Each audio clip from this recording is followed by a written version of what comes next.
So today we have a really special guest, an investor in my own backyard, Dyani. Can't wait for everybody to hear about her. Let's start off with who is Dyani? So I am a mom, I'm an investor, I am a friend, and I'm a mentor. So I've been investing in real estate for probably about almost 20 years now. I have 23 doors and I'm Wow. looking to grab a couple more this year. I started when I was 19 and I bought my first duplex. I'm not anything major. I'm very humble. I started from very humble beginnings. I didn't start with a lot of money. I've done everything from, FHA to creative financing. And I'm just really passionate about the industry, seeing other people succeed in the industry, especially young people, people of color, others, and just I'm passionate about helping people get to a place where they can live the life they want to live on their own terms. 100%. Yeah, no, I love it.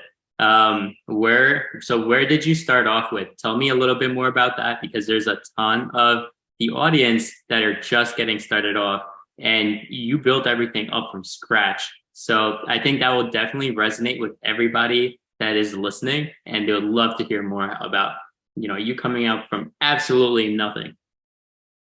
Yeah. So when I was about to graduate high school, my parents, we never owned a home. My parents had never owned a home. My parents never drove. They never got a driver's license. And I think it was like my senior year in high school. And my mom comes to me. She's like, hey, when you and your brother graduate, I'm going to move back to Florida. And we had grown up in Pennsylvania. And, I want to say like I was like super business minded and ready to go. But really, I just didn't want my mommy to leave me. So I was like, Mom, if I buy a house, will you stay here? And she's like, well, yeah. So I started looking, and I can't even remember how I found the realtor I found. I'm sure it was just from an MLS listing. I had no idea what I was doing, and I called up this realtor and said, hey, I want to buy a house. And she showed me, the first house she showed me was a duplex, and I had never even heard of a duplex. I had no idea, and I was just like, oh, this is awesome. My parents and my little brother can live downstairs, and I can be grown up. And I can move into this apartment all by myself and live like the adult life of a 19-year-old but have the comfort of having my parents downstairs. I had no idea that you could negotiate properties. I thought when you bought a house, it was like when you go to the grocery store and you see like the pack of chicken, if it's $2.59 a pound, that's what you're paying. You can't get to the register and be like, hey, I see the price tag is $2.59. How do you feel about $2.23? I didn't think it worked like that. So I paid asking price for the property, which is what my realtor suggested, but I didn't have any money. I worked at Wendy's and it was a great job and I loved it, but it didn't pay a whole lot. So one thing that she suggested is, they asked me like, how much do you have in the bank? And I'm like, oh, nothing. Like, can I like make some kind of payment arrangement? Like, how does this work? And my realtor at the time told me about seller assist. So the house that I purchased, or the duplex I purchased, was $100,000 was the asking price. And she told me what I could do was offer a little bit more and ask the seller to help with my closing costs. So that's what I did. I offered just over $100,000, so just over the asking price. I asked the seller for 6% in seller assist. And then I came to the table with $3,500, 3.5% down, which is what's still required in an FHA loan. And the $6,000 from the seller covered everything else.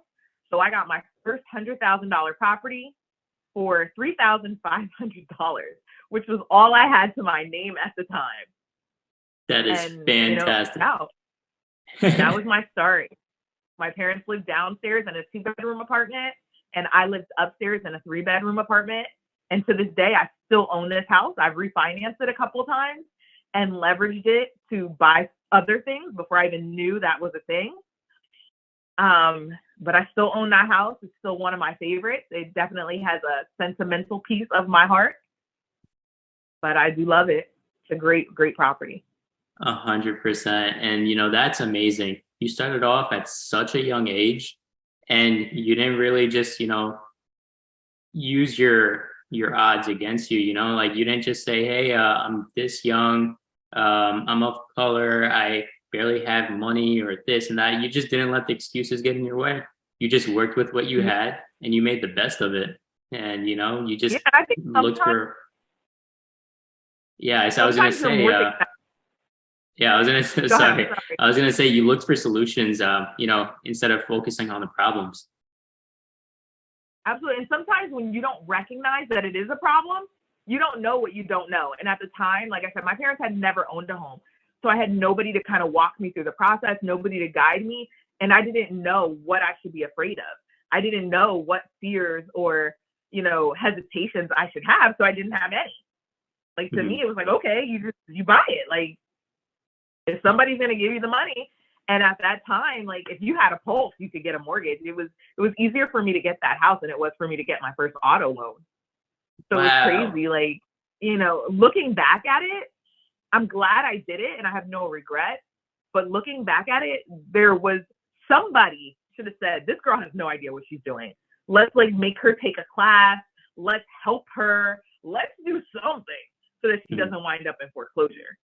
Right. Like I had no idea about taxes, no idea about insurance, no idea about maintaining the house. I had lived in apartments my whole life. My parents didn't know.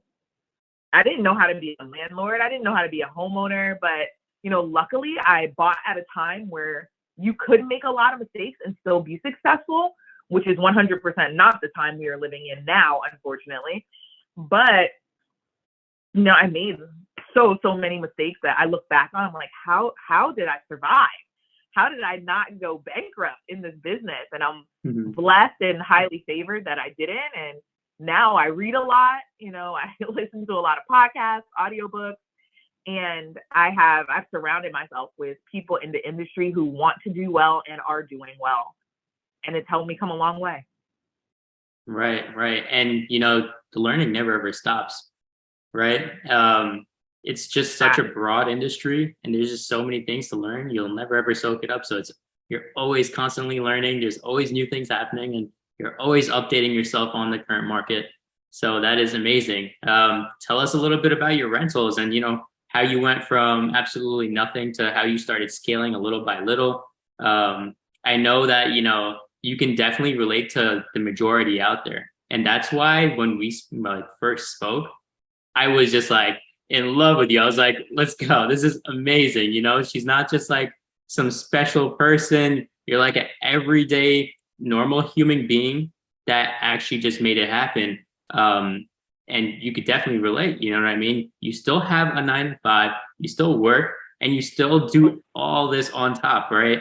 And then I yeah. want to get into this a little bit later on too, but you have a ton of businesses that you've created out all from nothing. So this is amazing. I want you to, you know, tell the audience a little bit of it all, you know, you're going to blow their brains away. I hope so. I mean, I would love to say like I had money or my parents really taught me how to save. My parents definitely did the best they could with what they knew, but they didn't have any financial literacy.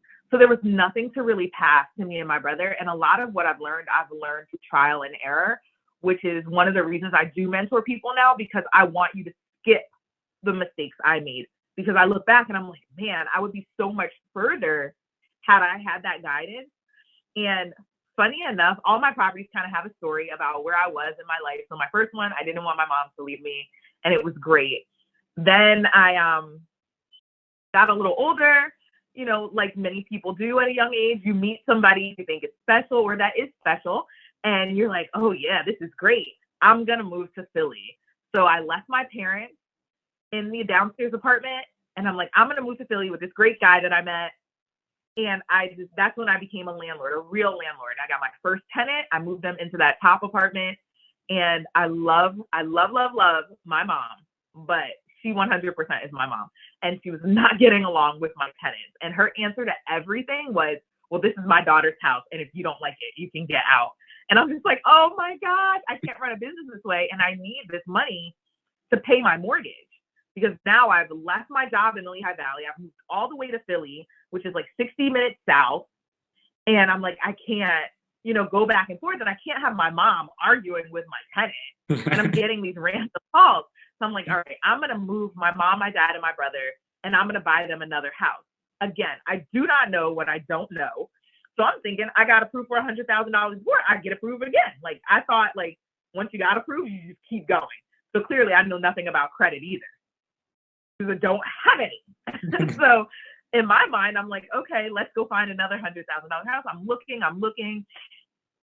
I had learned about Remax.com, it's still a really good website. It's still pretty big, but it was way bigger because there weren't as many other ones out there, at least as many that were readily available to me.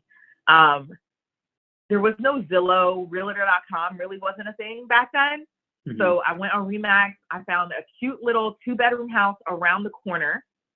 And now looking back, I'm pretty sure it was a flip. And it looked cute. It was all rehab. It was move-in ready. And they told me $70,000. So I'm like, yeah, I'm approved.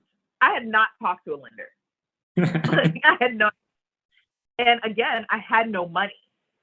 And this is a big thing. Like, I have no money. And it doesn't even occur to me that I should be looking for money. So I called the same mortgage guy that gave me my first mortgage. And I said, hey, I want to buy a house around the corner. Like, can you give me some more money? And he's like, okay, well, how much do you have saved up? I'm like, what are you talking about? Nothing. Like, I got $3,500 like before. And he's like, well, that's not going to cut it this time. Like, you need to have 6 months of reserve. You have to have this. And I'm like, what?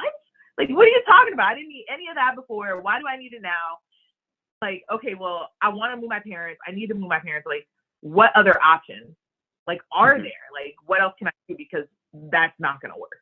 Like, I can't pay the mortgage. Have this 35 is like, it's taken me years to even put that away. And there's no way for me to have 6 months of mortgage payments on top of the mortgage that I have and the payments that I have. Plus, I'm living in Philly and I have bills there. So he said, well, your house has gone up in value a little bit. What we can do is give you another mortgage on that house and allow you to pull money out. So I'm thinking in my mind, oh, this is great. Again, I don't need any money. And there are a lot of things. There's so many things when I sat down and looked at that paperwork years later that I didn't realize. So I ended up taking about $30,000 out of my first home to buy my second. And at $70,000, you would think, okay, well then she put $30,000 down. And no, because by the time all the fees were paid, all the closing costs were paid, I actually only walked away out of that $30,000 with like 10. Somehow $20,000 disappeared. And I cannot to this day, like, I can look at the paperwork and see, but had I known then what I know now, I would have known better. Right. I would have shopped around and I probably still could have done the deal, but it wouldn't have cost me nearly as much because I didn't know. I was just signing. But needless to say, I used that first property to get property number 2. Moved my parents in, and then now I'm a real landlord because my duplex now has 2 tenants in it instead of just the one upstairs plus my parents. Mm-hmm.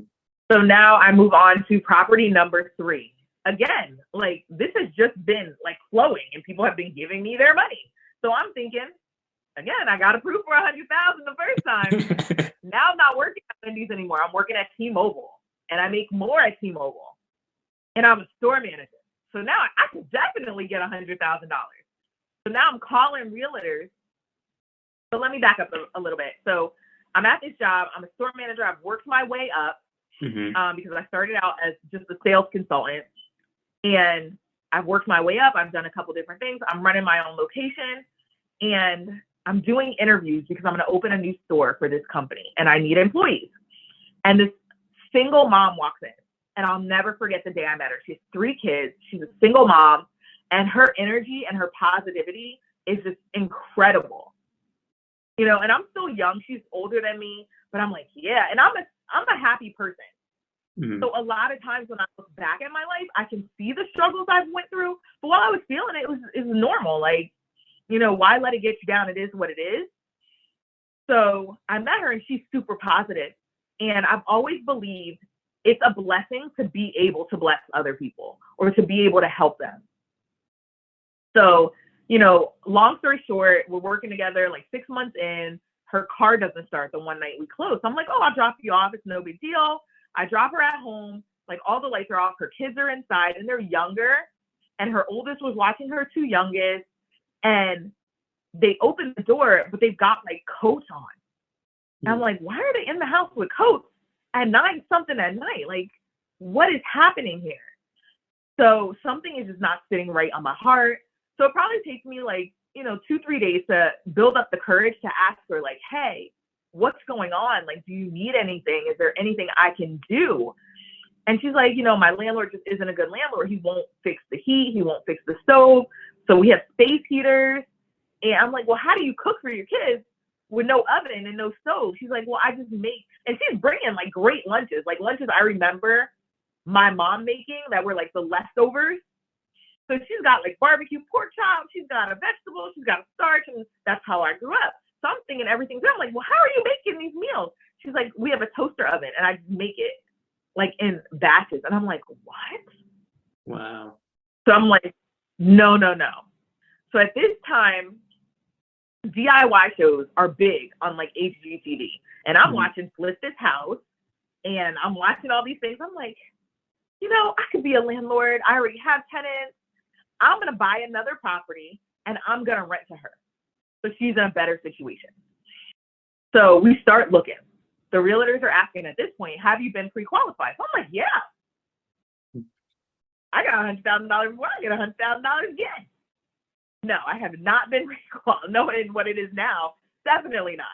Mm-hmm. And I didn't qualify on top of it. My debt to income was too high, so my DTI was way out of whack.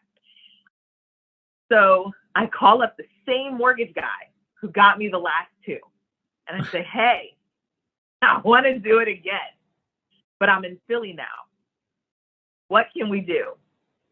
And this mortgage guy he kind of tells me the ins and outs, but he kind of lets me fudge stuff too. Not the full. Right.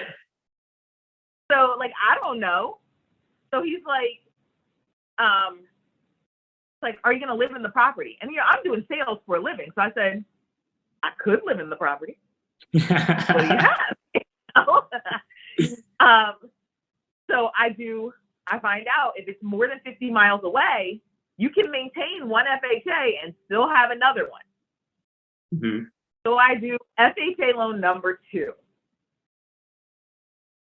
So I wind up getting this house for $65,000. Okay. Again, no money. I have no money to my name, but the tenant that I'm about to rent to qualifies to get help moving into a new place. So literally on our way to closing, me and her drive to the office in Philadelphia to get the rental assistance they offer that covers your 2-month security. We get that check that's written out to me. We run to the bank. We cash the check. We go to closing and use that check as the down payment on the house. Wow. That's genius. Wow. So money. Then I read Rich Dad Poor Dad, which I know a lot of investors have read. Highly suggested. I definitely already had the mindset, but between reading Rich Dad Poor Dad, seeing Flip This House, and then the guy I was dating that I was living with, he had bought a small abandoned factory, and he was in the process of turning that into a house. So I don't like manual labor. After years of trying it and trying it different ways, I realized like I'm never gonna like it. It's not my thing. But at the time, I'm like, yeah, I'm gonna get a pink hard hat. I'm gonna be cute, like, and I'm gonna be like all these people on like Flip This House and Property Ladder and all this stuff.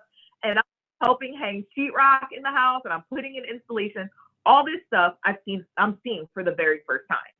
So I'm like, if he can do it, I can do it. Let's make this money. Like, right. So again, I haven't asked any questions. Nobody's explaining this process to me. And I'm thinking I can continue to get these houses. And one thing, if you've noticed, I have not mentioned is I never sat down to analyze any of these deals. I don't know what cash flow is. And Rich Dad Poor Dad doesn't explain that. It explains having a mindset. Rich Dad Poor Dad is a great book to get you into the mindset you need to be successful, but it doesn't teach you anything tangible. how to look at the property, how to see what the taxes are, how to see what the insurance is going to cost you, how to see what the rent is going to be, how to make sure this property is going to cash flow, or hell, even if it's going to break even. I'm just thinking anything you buy, like, is going to work. And luckily, it's been working because I haven't gone to press yet. But I'm like, all right, you know, I'm not even thinking, when am I going to be a millionaire? But I'm definitely thinking, okay, if I can continue to do this, I can set myself up. And my whole goal was, I want a life where I'm still going to work, but whatever I'm doing, if my friends call me or somebody calls me and says, hey, I'm coming into town, I'm coming to Philly, what are you doing? I want the answer 100% without a doubt to be, nothing I can't get out of within the next 2 hours. When are you going to be here? What are we doing? And that's man, I love that's it. like property 3 with no money. And at this point, this doesn't work anymore. Like, nobody will give me a mortgage. You know, nobody will give me a mortgage. I already have 3. And I have, you know, an FHA in the Lehigh Valley. The second house I bought was owner occupied conventional. The third house, again, is FHA. So I can't do this anymore. Like, it's too close. And I'm thinking at first I can get another FHA. So, of course, that's what I jump in and try to do. But everybody's saying no at this point. Like, they're like, I don't know how you're making the payments you're making. Like, we're not going to give you any more money.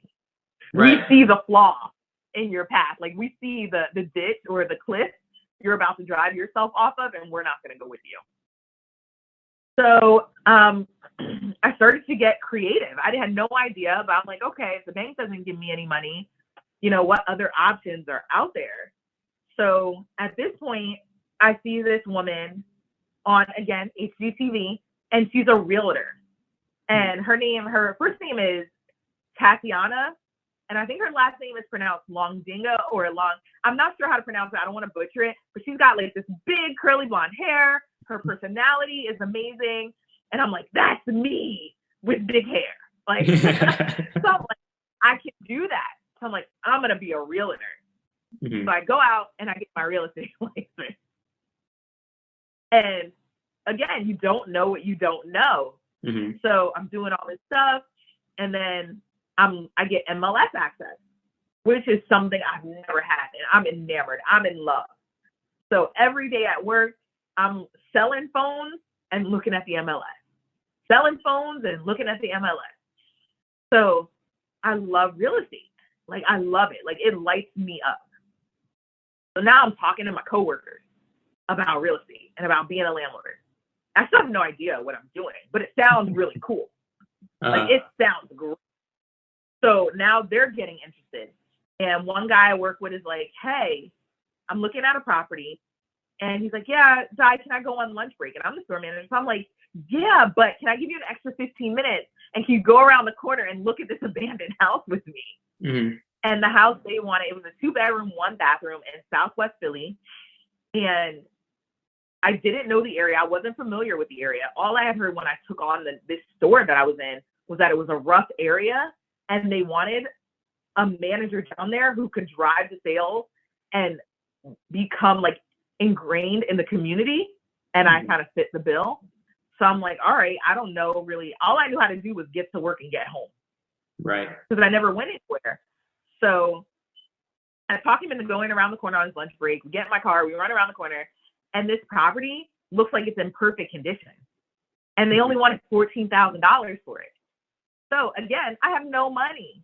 But what I do have is a 401k that I haven't been doing anything with because I don't know anything about 401k. So somebody just told me the company's going to give you money if you put money in, and it's free money, so I'm taking their money. And then it was auto invested for me.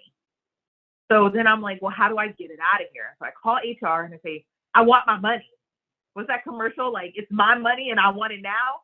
So I'm like, how do I get my money? I'm like, well, it's not all yours, but you can take about $10,000 out. So I'm like, all right, I still need 4. Now I'm a licensed agent. So when I sell this deal to myself, I'm going to get a commission. It's only about $1,000 after my broker's fees, but it's still $1,000. So now I only need $3,000 more. Okay. because all my other houses had been with mortgages. So I really didn't understand there were costs above and beyond, because it wasn't money that I was physically ever seeing. And when I got to the closing table, I was just signing. Nobody cared. It was like this 19-year-old girl, 20-year-old girl. She doesn't know what she's doing. We don't care. Let her sign. So I still didn't know about things like closing costs. Mm-hmm. So needless to say, I get to the closing table and I don't have enough money. Or when they send me the HUD-1, I don't have enough money. So I'm like, all right, what am I going to do? And I'm a firm believer, like, think about it. Think, like, what can you do? And literally, like, 2 days before closing, I still have no idea what I'm going to do, but I'm not about to tell anybody. Like, I'm going to find this, come hell or high water. Like, it's $14,000. Like, my car costs more. Like, I'm going to get this house. So, like, 2 days before closing, an envelope shows up in the mail. And it's from one of my credit card companies. And I open the envelope thinking it's the bill, and it's a check. And it says, balance transfer, 2.5%, something, something, something. But it's a check. So I'm thinking, it's a check. I can write this check to myself, go to the bank and cash it for the amount that's on that credit card. But this credit card does not have a high enough balance. So what do? I get on the phone with every credit card company I have and say, can you send me these checks? Like, what do I got to do to get these checks? And they're like, yeah, you don't really have a high balance. You can do a balance transfer. It's this much of a fee. It's this. I'm not listening to none of that. Once they said we can send you a check, I didn't hear anything else. I get all these checks. I write them all to myself, Dyani Davis, take them to the bank and say, here, I want to cash all these. And the bank cashes every last one of them. Now I have some money. So now there's no stopping me. So I purchase this property between my 401k, some credit card money, and my commission. I go get this next house. And that's deal number 4. And then I meet other investors I'm working with. I'm talking about real estate. They're like, I want to get in. Because how else am I going to find clients? I'm young. I still work a 40-hour plus a week job. Like, where am I finding real estate clients? And I'm working in retail. So when most people are out and they want to buy a home, I'm at work. So I can't take them. They're picking other realtors. So I'm going to fish in my own pond. So I meet another guy at work. He's like, I'm really interested. I take him to look at a couple properties. He buys a couple. He's got money. I don't have no money. So he's buying in cash. This is when I start to look at the analyzation of the deal, because I'm thinking to myself, he's buying in cash. I'm buying with money that's not mine. And the only money that usually is mine is a small portion, maybe $3,000-$4,000. When I'm getting my rent, yes, his cash flow is better, but my return on investment is way better because none of this money was mine. So after 6-7 months, I'm at infinite returns because I've gotten my initial investment out. And I'm just paying back other people with money I never had anyway. Right. Where he still has to recoup. So we would like talk about this all the time at work. And we agreed to disagree because he liked the fact that everything was paid off for him. And I liked the fact that I could run faster because I didn't need as much money. And once I figured out credit cards, that was a game changer. So I showed him a property and he didn't like it. And I remember trying to talk him into it because I loved it. And I thought it was just like the best property ever. And it was dirt cheap and it was a duplex on it was a iffy street, but it was super close to the main transportation line in Philadelphia, which is the Orange Line. It runs from Center City all the way up Broad Street. And it's the one of the biggest lines there is in the city. It's one everybody takes. So being within walking distance, I knew this was a good property. So needless to say, he didn't get it. He said, if you like it so much, go ahead and buy it. I'm like, are you sure? And I did just that. I called up those credit card companies again, got some more checks. Any credit card that came in the mail that said pre-approval, yeah, that was my new baby. And I would say I probably had about 50 credit cards. Wow. Because my credit wasn't good. But I was at like that college age where everybody will give you a credit card, but the limits are small. Right. So I was carrying 2 wallets because I couldn't leave any of my babies home. They were my babies. Those are my credit cards. They were Right. getting me into this thing. So now I'm doing more. I'm meeting more people. I'm talking more. And people at work are like, yeah, real estate. And I'm telling them, like, yeah, I'm trying to build this life for myself. I still don't know how it's going to happen. But I'm just like, in my mind, if I accumulate enough, then at some point, I won't need to come to work. Or if I come to work, I won't care. Mm-hmm. And if they tell me I can't leave, I can just go because it doesn't matter.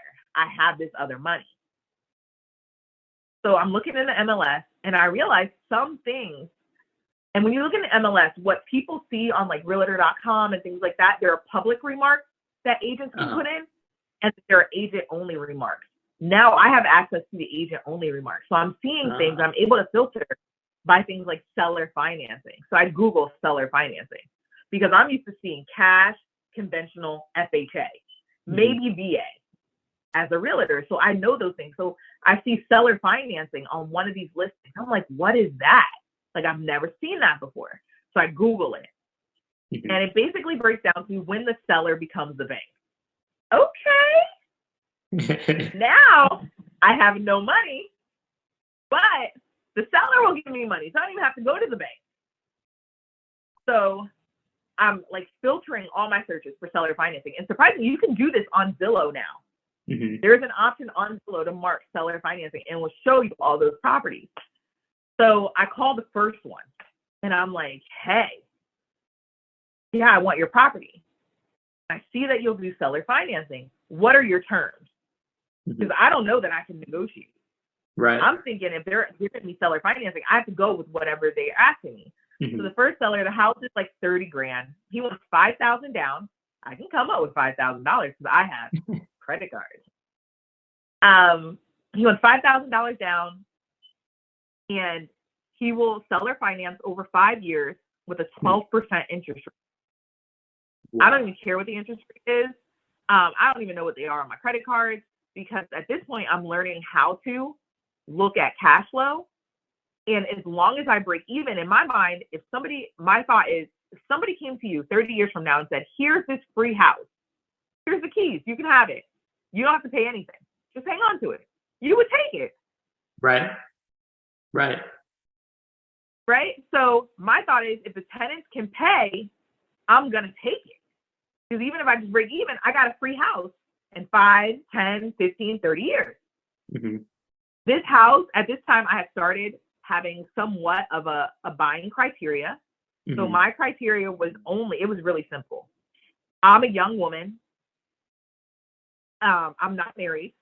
Most of my tenants are single moms. If I'm afraid to walk past other houses on the block to get to my rental property, I will not buy it. So if there's too many abandoned houses, if the houses look like they have scary tenants, I'm not buying it because nobody's going to want to walk past that same house with their child as a single woman. Mm-hmm. So that was my only criteria. And you had to be able to park on both sides of the street. Because in the city, if you can only park on one side, there's houses on both sides where all these other people parking. And it creates a lot of headache. So this house was the opposite of all that. It was, both sides were abandoned. They were super run down. They weren't even boarded up completely. And the street was so tiny. Mm-hmm. You can barely get your car down it if you want to drive down that street. It's like an alley. But I got this house because they offered me seller financing. Right. And I could act out. And it was fully amortized for 5 years. So that was great. Let me speed things up a little bit for you guys because I know this is getting kind of long-winded. The next house I did, again, seller financing, but this one had a balloon. And I actually figured out that I could negotiate at this time. So that's what I did. I negotiated with the seller to do 18 months, simple interest only, and then a balloon payment. So $10,000 down. He took $150 a month or $140 a month for 18 months. And then at the end, I had to give him another $30,000. And I'll be honest, like month 8 rolled up, month 9 passed, I got to month 10. And I really thought I was going to have to say sorry and like walk away because I hadn't saved a dime. Mm-hmm. I had no idea where this money was going to come from. And I want to say a month before my balloon was about to expire, a manager that I had that I really admired left the company and hit me up and said, I want you to come with me. And in leaving T-Mobile, it allowed me to cash out completely my 401k, which was exactly $31,000. Wow. And I gave it all to the seller and paid off that property. Wow. That's fantastic. Mm-hmm. Wow. Yeah. So, I mean, long story short, I've just been kind of doing things like that between credit cards, personal loans, 401k ever since. And, you know, I moved to New Jersey about 7 years ago and came here and started to do the same thing.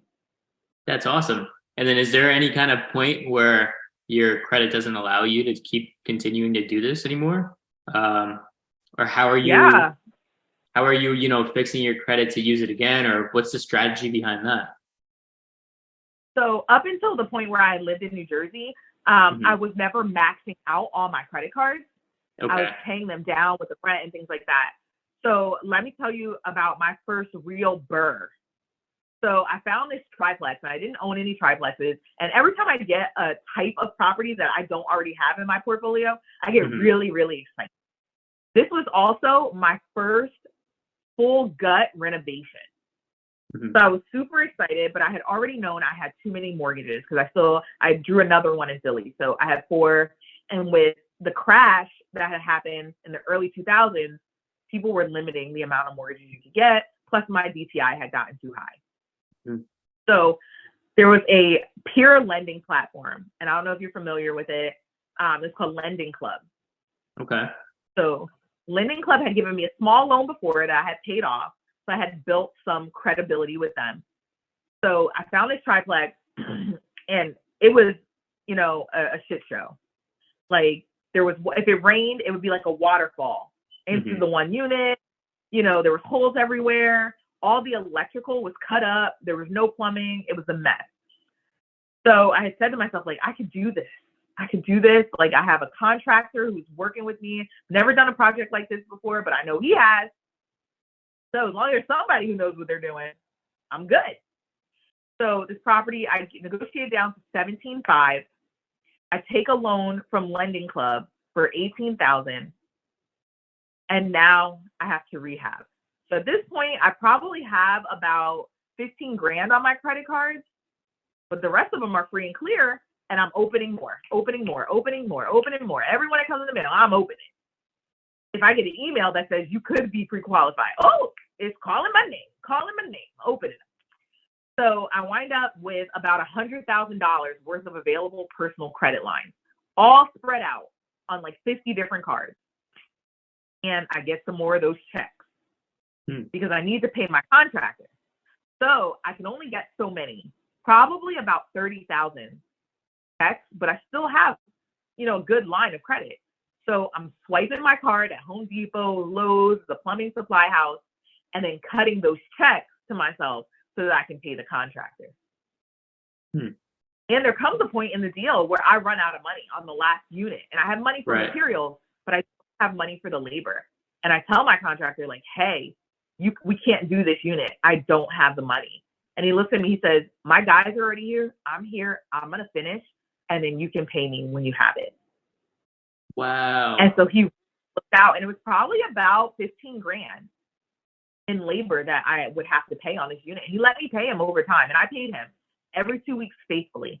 But the one thing that I didn't account for, and to answer your question, is that because I had put about $85,000 in one shot on my credit card on top of the 15 I already owed.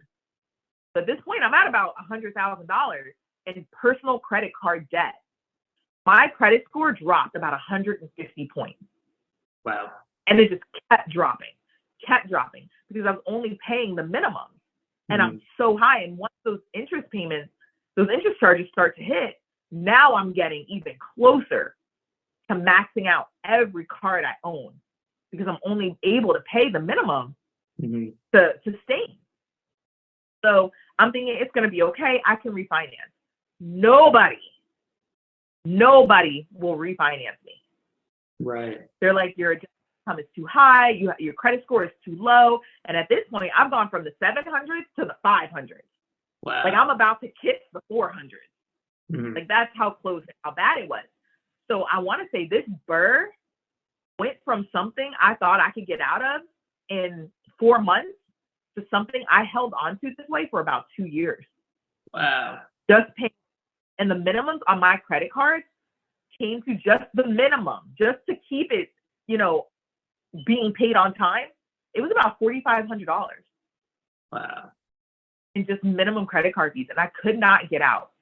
So finally, I found a lender who would do a DSCR loan and get me out of this, and I was able to pull the money out. So this property I bought for 17.5, I put about 85 into, is now worth $195,000. Mhm. So I'm able to get 70% out, pay back all those credit cards. My credit score goes back up, and I'm running now, because now every lender will offer me money, because not only do I have a successful track record, but I have a good credit score. Mhm. And my credit score continues to build. But more than my credit score has helped me, my track record has helped me, and the people I have behind me. Because it wasn't even me who found the lender. It was a mentee, somebody I was mentoring, Wow. who was like, Di, this is where you are. And for a little bit, he was my assistant property manager, and I was paying him to help. And that's how he wanted to come on and kind of learn the business. He's like, I will work for you at a reduced rate if you help me learn, like really teach me. And one of the tasks I had given him a list of like 50 banks. And I said, I want you to call all these banks. I want you to ask these specific questions. And then I want you to ask, what do you offer? What else would fit what I need? And get the answer. And he had moved and stopped working for me, but he still kept doing it for himself. And he found one, and he called me up and he says, Di, call this lender. They are going to give you money. And I said, there's no way they're going to give me money. Like, I've heard no so many times. Like, I'm over this. Like, I just want to focus on paying it down, so that way I can get my credit where I need it to be. And I had a plan, but it's going to take me 2 years, and I can get myself out of this. And he's like, Di, call this lender. And I said, you know what? What's the worst that can happen? And this is my motto. What is the worst that can happen? If they say no, I am not in any worse situation than I am right now. Mhm. And that's the worst, that they can say no. They can't foreclose. Nothing else bad can happen. They're not going to call my job and be like, fire this girl. She has bad credit. Like, nothing can happen. So I call, and lo and behold, they give me the money. Wow. And after they gave me that money, they wanted to give me more money. Mhm. Now everybody wants to give me money. So I'm super excited. But long story short, that's kind of my story and how I got to where I am. I bought a couple more, a lot of it, again, credit cards. And a lot of people will ask me, like, aren't you afraid? And are you this? And honestly, the answer is always no.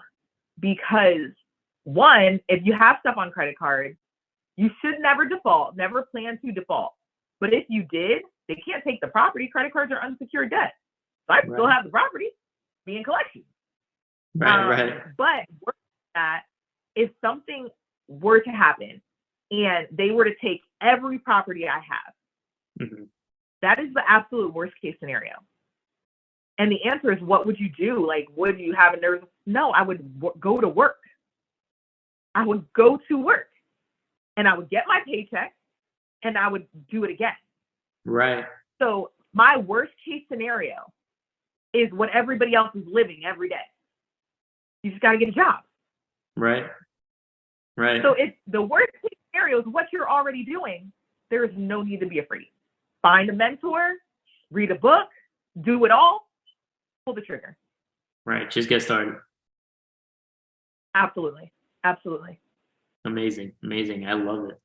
I love the entire story, and your guts. I love that. You have what it takes to just like, everyone says, oh yeah, I'll do whatever it takes. But then it's like, go do this, exactly this, risk it all. Then they're going to be just like freeze, and stop. But yeah, this is the exact meaning of do whatever it takes. Right. And you did anything and everything in your power to get the job done. I love it. So, and you know what? Now? Sometimes it's just about doing the work. A lot of people will hit me up and they don't want to do the work. And there's a trade-off. You either have to have some money or you have to do the legwork. You can't have everything. Right. At least not when you start. Exactly. And she's actually mentoring me right now. So she's one of my mentors as well. So, road to the first property the same way, Dyani has gotten and everything. So stay tuned. And Dyani, what's next? What are some of your goals here on out? So short term, definitely seeing you succeed, getting that first property really under your belt. I'm super excited about. I love when you send me deals and we analyze them together. So I have you and a couple other mentees I'm working with that are really high energy and putting in the work. So that is on my short-term list. For myself personally, I want to pick up between 8 and 10 units within the next 6 months. So I've been aggressively looking at deals, looking at exploring other niches in the industry, such as short-term rentals, maybe looking outside my area for some midterms. I'm not completely sold on that, but I am looking at some more mixed-use commercial that has a lot of availability in Southern Jersey where I am. And I have some what I like to call monetized hobbies that I'm working on, some things for my kids. So I've started an indoor play space for toddlers that I'm really excited about. So I'm looking for a larger commercial space for that. I'm going through a rezoning project with my engineer and an attorney on a space I currently own to see if it can go there should I not be able to find a commercial space that's fitting. A small dessert shop that my little ones love and that's actually doing really well. So we're pickup and delivery only right now, but I'm looking at a commercial space for that to go into. In that, I've also found that commercial kitchen space is highly sought after for home bakers who want to expand their things. So what better way to play off my small dessert space? Because I'll have a commercial kitchen that in turn I can rent out and make additional income. I'm excited about that. And that's kind of it for the next 6 months. I'm trying to close out the year really, really strong. I'm just hopeful, for bringing 2024 with a bang. I want to see all my mentees do something great, definitely get their systems in place, get their first deal under their belt, and be working on their second deal or possibly their third before the end of the year. Those are my goals. Awesome. So in a little brief, short sentence, if someone has a job, they're an absolute normal person, can they make real estate work even if they have little to no money? 100%. If they want it to work, they can make it work. I love it. Awesome. So where can everybody find you? So you can find me on YouTube at Females Invest. You can find me on Instagram at females_invest. Or you can find me on TikTok at females_invest. Awesome. You can email me as well. My email is the same, femalesinvest@gmail.com. Amazing. I'll have everything down in the description. And let's say if there was someone out there absolutely new, they were looking for a mentor because that's very, very hard to find, and especially a good one. And also, not everybody is relatable, right? Because there's different mentors. They've done things differently, and a different person that took a different strategy would never do what you've done because they were never in your situation, right? True. So if someone resonates to you, someone relates to you, to also your story, and wants you to mentor them, would that be possible?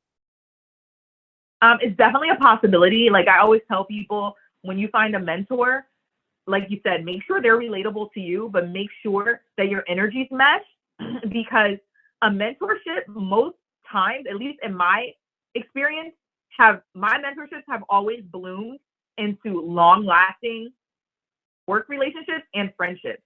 And I love, a give and take type mentorship. So it's very important to me that I get along with your energy, that I get along with you, and I see the values that you have. And it's important that my mentees see that in me as well. So reach out to a lot of people, but be willing to put in work. And most mentors, because so many people do reach out to us, we want you to have some skin in the game. Because I used to take on mentees for free. I would do it and I would be more invested in their success than they would. And I wasted a lot of time. So now I require my mentees to have some skin in the game, something that you're able to put on the table. But 100%, please reach out to me, DM me. If you just have a quick question, ask me. I'm an open book. Awesome. Amazing. Amazing. Well, it was such a pleasure having you on here. And everyone's going to get to see a ton more of you as well as we keep going along down this game. Absolutely. But amazing. Till next time. All right. Have a great day. See you later. See you later.